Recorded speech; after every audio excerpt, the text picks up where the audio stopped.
ಎಲ್ಲರಿಗೂ ನಮಸ್ಕಾರ. Welcome back to my YouTube channel. ಎಲ್ಲರೂ ಹೇಗಿದ್ದೀರಾ? ಐ ಹೋಪ್ ಎಲ್ಲರೂ ಚೆನ್ನಾಗಿದ್ದೀರಾ ಅಂತ ಅಂದ್ಕೊಳ್ತಾ ಇದ್ದೀನಿ. ಈ ವ್ಲಾಗ್ ಬಂದು ಸ್ಯಾಟರ್ಡೆ ಇಂಡಿಪೆಂಡೆನ್ಸ್ ಡೇ ದಿನ ವ್ಲಾಗ್ ಆಗಿರುತ್ತೆ. ಅವತ್ತು ಅನ್ಎಕ್ಸ್ಪೆಕ್ಟೆಡಾಗಿ ನಾವು ಲಾಲ್ಬಾಗ್ಗೆ ಹೋಗಬೇಕು ಅಂತ ಪ್ಲ್ಯಾನ್ ಮಾಡಿದ್ವಿ. ಸೊ ಸಡನ್ನಾಗಿ ಹೊರಟ್ವಿ. ನಮಗೆ ಗೊತ್ತಿರಲಿಲ್ಲ ಬಟ್ ಈ ಥರ ಆಗುತ್ತೆ ಅಲ್ಲಿ ಅಂತ. ಹೇಗೋ ಹೋಗ್ಬಿಟ್ಟಿದ್ದೀವಿ ಅಂತ ಹೋಗಿದ್ವಿ. ಅಲ್ಲಿ ನೋಡಿದ್ರೆ ಮೆಟ್ರೋದಲ್ಲೂ ಫುಲ್ಲು ರಶ್ ಆಗಿಬಿಟ್ಟಿದೆ. ಮೆಟ್ರೋಯಿಂದ ಆಚೆ ಹಿಡಿದ್ರೆ ಫುಲ್ ಜನ ಅಂದರೆ ಜನ. ಸರಿ ಅಲ್ಲಿಂದ ಅಂದ್ಬಿಟ್ಟು ಹೇಗೋ ಹೋದ್ವಿ ಲಾಲ್ಬಾಗ್ಗೆ. ಫ್ಲವರ್ ಶೋ ನೋಡೋಣ ಅಂತ ಹೋದ್ವಿ.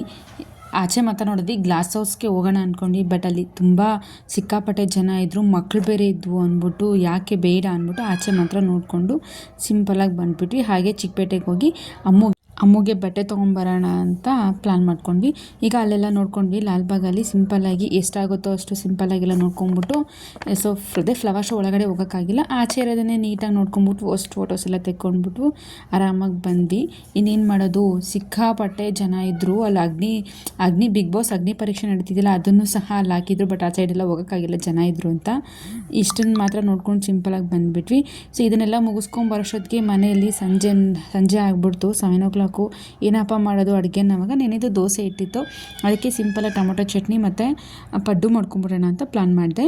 ಈಗ ಫಸ್ಟಿಗೆ ನಾವು ಸ್ಟವ್ ಹಚ್ಕೊಂಡು ಒಂದು ಬಾಣಲೆ ಇಟ್ಬಿಟ್ಟು ಸ್ವಲ್ಪ ಎಣ್ಣೆ, ಸಾಸಿವೆ, ಜೀರಿಗೆ, ಸ್ವಲ್ಪ ಕರಿಬೇವು, ಸ್ವಲ್ಪ ಬೆಳ್ಳುಳ್ಳಿ ಅಷ್ಟನ್ನು ಹಾಕ್ಬಿಟ್ಟು 1-2 ನಿಮಿಷ ಹುರ್ಕೊಂಬರೋಣ. ಅಂದರೆ 1 ನಿಮಿಷ ಆದರೂ ಸಾಕಾಗುತ್ತೆ.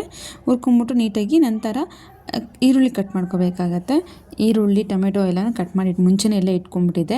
ಈಗ ಖಾರಕ್ಕೆ ಮೆಣಸಿನ್ಕಾಯಿ, ನೀವು ಎಷ್ಟು ಖಾರ ಯೂಸ್ ಮಾಡ್ತೀರೋ ಅಷ್ಟು ಹಾಕ್ಕೊಳ್ಳಿ. ಅದ್ರ ಜೊತೆಗೆ ಒಂದು 5 ಬ್ಯಾಡಗೆ ಮೆಣಸಿನ್ಕಾಯಿನೂ ಹಾಕ್ಕೊಂಡಿದ್ದೀನಿ. ಒಂದು ಈರುಳ್ಳಿ ಅಥವಾ 1.5 ಅಷ್ಟು ಈರುಳ್ಳಿ ಹಾಕ್ಕೊಂಡಿದ್ದೀನಿ. ಹಾಕ್ಕೊಂಡು ಇದನ್ನೆಲ್ಲನೂ ಹಾಕ್ಕೊಂಡು ಒಂದು 5 ನಿಮಿಷ ನೀಟಾಗಿ ಮೀಡಿಯಮ್ ಫ್ಲೇಮಲ್ಲಿ ಹುರ್ಕೊಳ್ಳೋಣ. ಪಡ್ಡು ಮತ್ತು ಟೊಮೊಟೊ ಚಟ್ನಿ ಕಾಂಬಿನೇಷನ್ ಅಂತೂ ತುಂಬ ಚೆನ್ನಾಗಿರುತ್ತೆ. ಸೂಪರಾಗಿ ಕೂಡ ಇರುತ್ತೆ, ಟೇಸ್ಟಿಯಾಗಿ ಕೂಡ ಇರುತ್ತೆ. ಈಗ ಟೊಮೊಟೊ ಎಲ್ಲ ಹಾಕ್ಕೊಳ್ತಾ ಇದ್ದೀನಿ. ಹುಳಿ ಟೊಮೊಟೊ ಇತ್ತು ಅಂದರೆ ಸ್ವಲ್ಪ ಖಾರ ಜಾಸ್ತಿ ಹಾಕ್ಕೊಳ್ಳಿ, ಯಾಕಂದ್ರೆ ಹುಳಿ ಇರುತ್ತಲ್ಲ ಅದರಿಂದ ಟೊಮೊಟೊಗೆ ಸ್ವಲ್ಪ ಖಾರ ಜಾಸ್ತಿ ಹಾಕೋಬೇಕು. ನಾರ್ಮಲ್ ಆ್ಯಪಲ್ ಟೊಮೊಟೊ ಆದರೆ ಅದಕ್ಕೆ ನಾರ್ಮಲಾಗಿ ನೀವು ಎಷ್ಟು ಖಾರ ತಿಂತೀರೋ ಅಷ್ಟು ಖಾರ ಹಾಕ್ಕೊಳ್ಳಿ. ಹಾಕ್ಕೊಂಡು ಇದನ್ನು ನೀಟಾಗಿ ಮೀಡಿಯಮ್ ಫ್ಲೇಮಲ್ಲೆಲ್ಲ ಹುರ್ಕೊಂಬಿಡೋಣ. ಹುರ್ಕೊಂಡಿದ್ದಂತ ನೋಡಿ ಈ ರೀತಿ ಚೆನ್ನಾಗಿ ಹುರ್ಕೋಬೇಕಾಗತ್ತೆ. ಈಗ ಸ್ವಲ್ಪ ಕೊಬ್ಬರಿ ಬೇಕಂದರೆ ಹಾಕೊಬೋದು, ಇಲ್ಲಾಂದರೆ ಬೇಡ. ಕೊಬ್ಬರಿ ಹಾಕ್ಕೊಂಡು ಇನ್ನೊಂದು ಸ್ವಲ್ಪ ಮಿಕ್ಸ್ ಮಾಡ್ಕೊಂಬಿಡೋಣ. ನೋಡಿ ಈ ರೀತಿ. ಲಾಲ್ಬಾಗ್ ಹೋಗಿ ಬಂದಿದ್ದಂತೂ ತುಂಬ ಇದಾಯಿತು. ಯಾಕಾದರೂ ಹೋದ್ವಿ ಅಂತ ಅನ್ನಿಸ್ಬಿಡ್ತು. ನಿಜ ಹೇಳ್ತೀನಿ, ನೆಕ್ಸ್ಟ್ ಇಯರ್ ಆದರೂ ಅಷ್ಟೇ ಯಾರೇ ಹೋದ್ರೂ ಇಂಡಿಪೆಂಡೆನ್ಸ್ ಡೇ ದಿನ ಅಥವಾ ವೀಕೆಂಡಲ್ಲಿ ಮಾತ್ರ ಹೋಗಬಾರ್ದು. ಹೋದರೆ ವೀಕ್ ಡೇಸಲ್ಲೇ ಹೋಗಬೇಕು. ಮಕ್ಕಳಿಲ್ಲ ಅಂದರೆ ಓಕೆ, ಮಕ್ಕಳಿತ್ತು ಅಂದರೆ ಆಗಲ್ಲ. ನಾವು ದೊಡ್ಡವರಾದರೆ ಹೋಗ್ಬೋದು, ಮಕ್ಕಳನ್ನ ಕರ್ಕೊಂಡು ಹೋಗೋಕ್ಕಾಗಲ್ಲ. ನೋಡಿ ಈಗ ಹುರಿದಿದ ನಂತರ ಫುಲ್ ತಣ್ಣಗಾಗಬೇಕು ಅದು. ಅಂದರೆ ಟೊಮೊಟೊ, ಈರುಳ್ಳಿ ಅದು ಹುರ್ಕೊಂಡಿರ್ತೀವಲ್ಲ ಅದು ಫುಲ್ ತಣ್ಣಗಾದ್ಮೇಲೆ ಒಂದು ಮಿಕ್ಸಿ ಜಾರಿಗೆ ಹಾಕ್ಕೊಂಡು ಸ್ವಲ್ಪ ಕೊತ್ತಂಬರಿ ಸೊಪ್ಪನ್ನು ಹಾಕ್ಕೊಂಡು ರುಚಿಗೆ ತಕ್ಕಷ್ಟು ಉಪ್ಪನ್ನ ಹಾಕ್ಕೊಳ್ಳೋಣ. ಉಪ್ಪು ಹಾಕ್ಕೊಂಡಿದ ನಂತರ ನುಣ್ಣಗೆ ರುಬ್ಕೊಂಬಿಡೋಣ. ಈಗ ಅದು ರುಬ್ಕೊಂಡಿದ ನಂತರ ಈಗ ಸ್ಟವ್ ಮೇಲೆ ಸ್ಟವ್ ಹಚ್ಬಿಟ್ಟು ಈಗ ಆವಾಗಲೇ ಒಗ್ಗರಣೆ ಹಾಕಿದ್ವಲ್ಲ ಅದೇ ಬಾಣಲಿ ಒಳಗೆ ಸ್ವಲ್ಪ ಎಣ್ಣೆ ಹಾಕ್ಕೊಂಡು ಸ್ವಲ್ಪ ಸಾಸಿವೆ ಹಾಕ್ಕೊಂಡಿದ ನಂತರ ಒಂದು ಸ್ವಲ್ಪ ಕರಿಬೇವು ಸೊಪ್ಪು, ನೀವು ಬೆಳ್ಳುಳ್ಳಿ ಏನು ಹಾಕಿದ್ರೆ ಹಾಕ್ಬೋದು, ಇಲ್ಲಾಂದರೆ ಏನಪ್ಪ ಸಾಕು. ಇಷ್ಟ ಒಗ್ಗರಣೆ ಆಲ್ರೆಡಿ ರುಬ್ಬಕ್ಕೆಲ್ಲ ಹಾಕ್ಕೊಂಡಿರ್ತೀವಲ್ಲ, ಏನೂ ಬೇಕಾಗಿರಲ್ಲ. ನಾನು ಸಾಸಿವೆ ಹಾಕಿದ ತಕ್ಷಣ ರುಬ್ಬಿರೋ ಅಂಥ ಚಟ್ನಿನೆಲ್ಲ ಈಗ ಸ್ಟವ್ ಆಫ್ ಮಾಡಿಬಿಟ್ಟು ಹಾಕ್ಕೊಳ್ಳಿ. ಚಟ್ನಿ ರುಬ್ಬಿರ್ತೀವಲ್ಲ ಅದನ್ನು ಬಾಣಲೆ ಒಳಗೆ ಹಾಕ್ಬಿಟ್ಟು ನೀಟಾಗಿ ಮಿಕ್ಸ್ ಮಾಡ್ಕೊಂಬಿಡೋಣ. ನೋಡಿ ಈ ರೀತಿ ಮಿಕ್ಸ್ ಮಾಡ್ಕೊಂಡಿದ ನಂತರ ಇದನ್ನು ಸೈಡ್ಗೆ ಎತ್ತಿಟ್ಕೊಂಬಿಡೋಣ. ನೋಡಿ ಎಷ್ಟು ಚೆನ್ನಾಗಿದೆ ಚಟ್ನಿ. ನೀವು ಬ್ಯಾಡಗೆ ಮೆಣಸಿನ್ಕಾಯಿ ಇನ್ನೂ ಸ್ವಲ್ಪ ರೆಡ್ ಕಲರ್ ಬೇಕಂದರೆ ಸ್ವಲ್ಪ ಎಕ್ಸ್ಟ್ರಾ ಹಾಕ್ಕೊಳ್ಳಿ, ಇನ್ನೂ ಚೆನ್ನಾಗಿ ಬರುತ್ತೆ. ಈಗ ದೋಸೆ ಹಿಟ್ಟಿಗೆ ಪಡ್ಡು ಹೇಗೆ ಮಾಡ್ಕೊಳ್ಳೋಣ ಅಂತ ನೋಡೋಣ ಬನ್ನಿ. ದೋಸೆ ಹಿಟ್ಟಿಗೆ ಒಂದು ಸ್ವಲ್ಪ ಕ್ಯಾರೆಟು, ಒಂದು ಸ್ವಲ್ಪ ಈರುಳ್ಳಿ, ಸ್ವಲ್ಪ ಕೊತ್ತಂಬರಿ ಸೊಪ್ಪು, ಸ್ವಲ್ಪ ಜೀರಿಗೆನೂ ಹಾಕ್ಕೊಬೋದು. ಇಷ್ಟು ಹಾಕ್ಕೊಂಡು ರುಚಿಗೆ ತಕ್ಕಷ್ಟು ಉಪ್ಪು ಹಾಕ್ಕೋಬೇಕಾಗತ್ತೆ. ಅದು ಸ್ಕಿಪ್ ಆಗಿದೆ, ಅದಕ್ಕೆ ನಂತರ ಇದಕ್ಕೆ ಒಗ್ಗರಣೆ ಹಾಕ್ಕೊಂಬಿಡೋಣ ಬನ್ನಿ. ಸ್ಟವ್ ಹಚ್ಚಿದ ನಂತರ ಒಂದು ಸ್ವಲ್ಪ ಎಣ್ಣೆ ಹಾಕಿ ಒಂದು ಸ್ವಲ್ಪ ಸಾಸಿವೆ ಹಾಕ್ಕೊಳ್ಳೋಣ. ಅದು ಚಿಟಪಟ ಅಂದಿದ ನಂತರ ಒಂದು ಸ್ವಲ್ಪ ಕಡಲೆಬೇಳೆ ಹಾಕ್ಕೊಂಬಿಡೋಣ. ಚೆನ್ನಾಗಿರುತ್ತೆ ಪಡ್ಡು ಜೊತೆ ತಿನ್ನೋವಾಗ, ಅದು ತುಂಬ ಚೆನ್ನಾಗಿರುತ್ತೆ ತಿನ್ನೋದಕ್ಕೆ. ಕಡಲೆಬೇಳೆ ಅದಕ್ಕೋಸ್ಕರ ಹಾಕಿದ್ದೀನಿ. ನೋಡಿ ಇವಾಗ ಕಡಲೆಬೇಳೆ ಹಾಕಿದ್ದೀನಿ. ನಂತರ ಕರಿಬೇವು ಸಹ ಹಾಕ್ತಾಯಿದ್ದೀನಿ.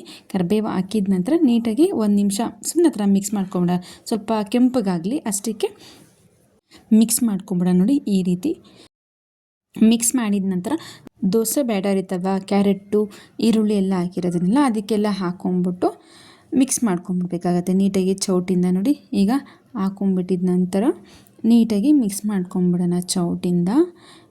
ಚೆನ್ನಾಗಿರುತ್ತೆ. ಒಮ್ಮೆ ಟ್ರೈ ಮಾಡಿ ನೋಡಿ, ನೀವು ಸಹ ಚೆನ್ನಾಗಿರುತ್ತೆ. ದೋಸೆ ಹಿಟ್ಟು ಉಳ್ಕೊಂಡಾಗ ಆರಾಮಾಗಿ ಪಡ್ಡು ಮಾಡ್ಕೊಬೋದು. ಅದಕ್ಕೆ ಅಂತ ಸಪ್ರೇಟ್ ಏನು ರುಬ್ಬೋ ಅವಶ್ಯಕತೆ ಇರೋದಿಲ್ಲ ಪಡ್ಡುಗೆ. ಈಗ ನೋಡಿ, ಈಗ ಎಲ್ಲ ಮಿಕ್ಸ್ ಮಾಡ್ಕೊಂಡಿದ್ದ ನಂತರ ಸ್ಟವ್ ಹಚ್ಬಿಟ್ಟು ಪಡ್ಡು ತವ ಇಟ್ಬಿಟ್ಟು ಒಂದು ಸ್ವಲ್ಪ ಮೀಡಿಯಮ್ ಫ್ಲೇಮಲ್ಲೇ ಇಟ್ಕೊಳ್ಳಿ. ಎಣ್ಣೆ ಎಲ್ಲ ಹಾಕ್ಕೊಂಡಿದ್ದೀನಿ. ಎಣ್ಣೆ ಹಾಕ್ಕೊಂಡಿದ ನಂತರ ನಿಮಗೆ ಎಷ್ಟು ಬೇಕೋ ಅಷ್ಟು ಪಡ್ಡು ಚಿಕ್ಕ ಚಿಕ್ಕದಾಗಿ ಪಡ್ಡು ಹಾಕ್ಕೊಂಬಿಟ್ಟು ನೋಡಿ ಎಷ್ಟು ಚೆನ್ನಾಗಿ ಕಾಣಿಸ್ತಿದೆ ನೋಡಿ. ಪಡ್ಡು ಮತ್ತು ತುಂಬ ಚೆನ್ನಾಗಿರುತ್ತೆ ನೋಡಿ. ಈ ರೀತಿ ಎಲ್ಲನೂ ಫಿಲ್ ಮಾಡ್ಕೋಬೇಕಾಗತ್ತೆ ಒಂದೊಂದಾಗೇ.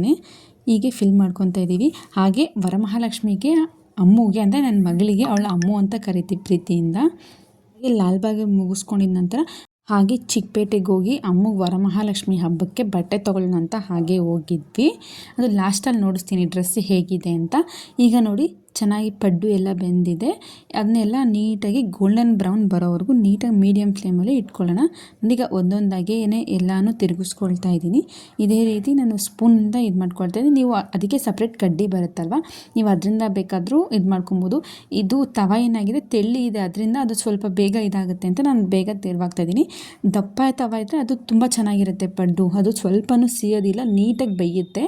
ಸೊ ಇದು ಬೇಗ ಸೀದೋಗ್ಬಿಡುತ್ತೆ ಅಂತ ನಾನು ಸ್ವಲ್ಪ ಬೇಗ ಎತ್ತಿದ್ದೀನಿ ಅಷ್ಟೇ. ನಿಮ್ಮಲ್ಲಿ ದಪ್ಪ ತವ ಇತ್ತು ಅಂದರೆ ಇನ್ನೂ ಒಂದು ನಿಮಿಷ ಬೇಯಿಸ್ಕೊಳ್ಳಿ, ಚೆನ್ನಾಗಿರುತ್ತೆ. ನೋಡಿ ಕಲರ್ ಚೇಂಜ್ ಆಗಿದೆ, ಅದರಿಂದ ನೀಟಾಗಿ ಎಲ್ಲ ಈಗ ನೋಡಿ ತಿರುಗಿಸ್ಕೊಂಬಿಡೋಣ. ನೋಡಿ ಈಗ ಕಲರ್ ಚೇಂಜ್ ಆಗಿದೆ, ಫುಲ್ ಗೋಲ್ಡನ್ ಕಲರ್ ಬಂದಿದೆ.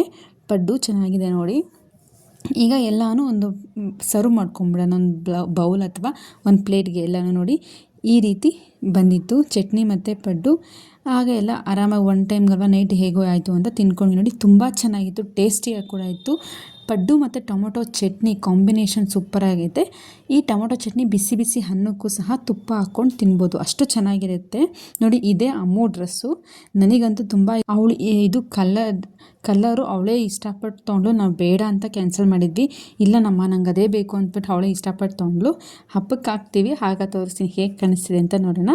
ಇನ್ನು ಯಾರೆಲ್ಲ ಸಬ್ಸ್ಕ್ರೈಬ್ ಮಾಡ್ಕೊಳ್ತೀರಾ ಹಾಗೆ ನೋಡ್ತಿದ್ರೆ ಪ್ಲೀಸ್ ದಯವಿಟ್ಟು ಈ ವಿಡಿಯೋ ನಿಮ್ಗೇನಾದರೂ ಇಷ್ಟ ಅನಿಸಿದರೆ ಸಬ್ಸ್ಕ್ರೈಬ್ ಮಾಡ್ಕೊಳ್ಳಿ.